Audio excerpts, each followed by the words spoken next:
Here with me now is Kevin Hassett, White House National Economic Council Director. Director Hassett, thank you for joining us. Oh, it's great to be here. The president gave the economy an A+++++++.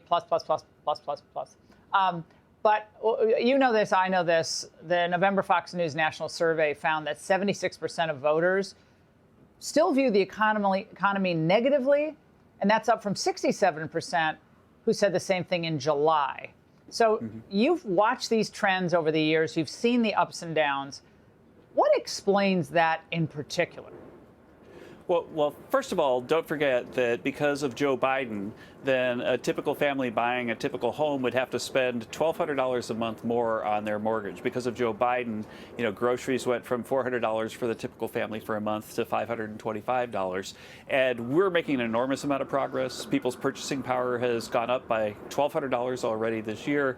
But there's still room to go. And the fact is that Joe Biden dug a big hole, and we're filling the hole really fast. Don't forget that when President Trump was here before, the typical family, after adjusting for inflation, made an extra $6,500. Under Joe Biden's 4 years, the typical family lost $3,000. We're on path to at least keep up and probably exceed the pace from last time. And so what's going to happen is that people are going to look at their wallets and they're going to understand how good Trump has been for the economy, as they did in 2019 as well. And the final thing I want to say is that one things we see, because we look at all the data, as you know, Laura, all the time, that is that the sentiment surveys tend to go really, really south when there's a government shutdown. And so right now there are a lot of headlines, especially in the liberal media, about how people don't like the way the government's going, but really that's because of the Democrats shutdown. And it's a pattern we've seen over and over. The good news is that the sentiment data doesn't have anything to do with the hard data, which is still growing GDP about 4% historically. It's just people know, like, they get really upset with the government shutdown, and we see that in the sentiment data right now. Jerome Powell at the Fed, there is no doubt about the fact that he has single-handedly, in my view, kept the economy down, artificially down.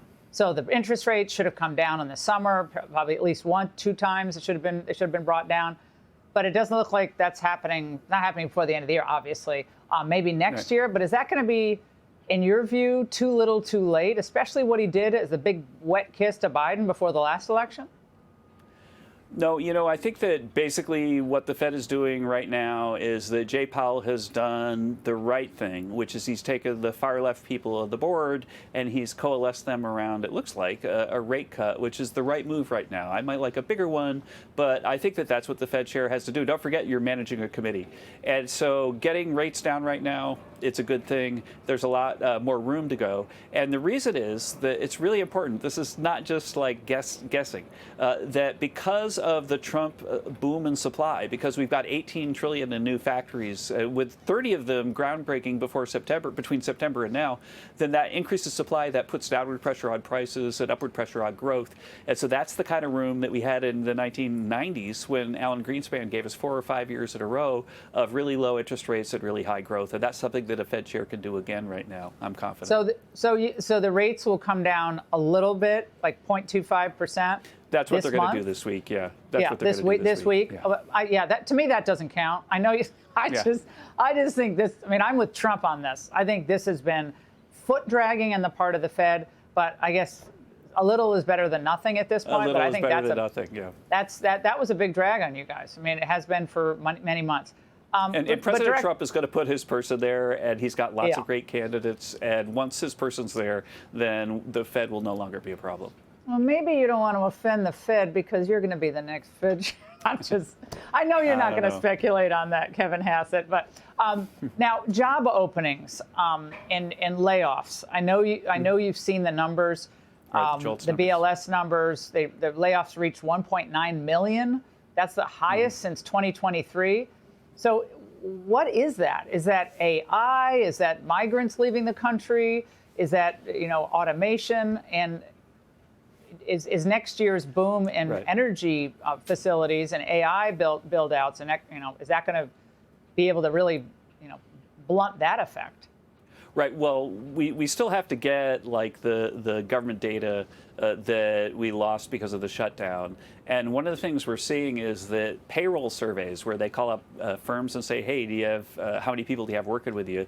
That they're showing much lower growth than household surveys where we ask people, do you have a job? And so it could be that what's going on right now is that there's a problem with the way the surveys work. And I'll be able to talk to you in a week or so when we finally get the data we need to assess that.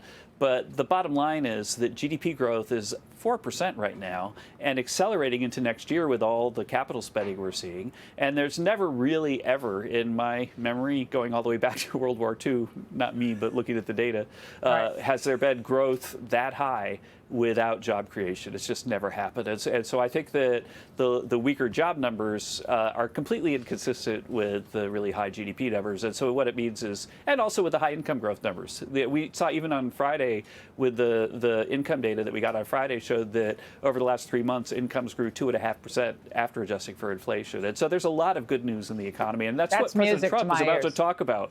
You know, in fact, you know, I've looked at the speech and you're going to love it. And I know he's starting soon and we might have to cut this off, but he's got a great speech to go over all these facts. And he's even, I've heard, we'll see if he does it, he's going to show charts again. There's going to be charts in the talk today. Okay. Well, I mean, it's a little more secure Don't you love those than it was charts? at Butler. I mean, I do love the charts.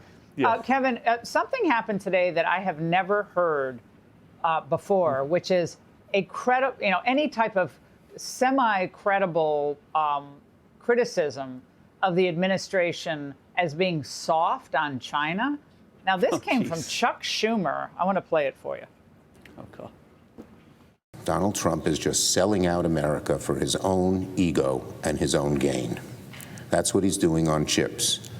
When yesterday Donald Trump announced he was giving the green light to NVIDIA to send even more powerful AI chips to China. You can't claim to be tough on China if you willingly sell them some of the most advanced chips in the world so they can use it to strengthen their military. Donald Trump, you're letting China control our future. Kevin, is that an economic message? Is that a no? What is that? I mean, it's classic Chuck Schumer. So first of all, let's put the record straight here that imports from China into the U.S. are the lowest they've been since China entered the World Trade Organization. Okay, so all of President's tough on China actions are having a huge effect, creating jobs here in America rather than in China. And with regards to the chips, then one of the things the president has to weigh is what happens in the Chinese market. And if the Chinese chip companies have a monopoly in that large market, then they might become more competitive over time. So throwing a little competition their way for the chip companies in China is a really good long-run strategy for national security.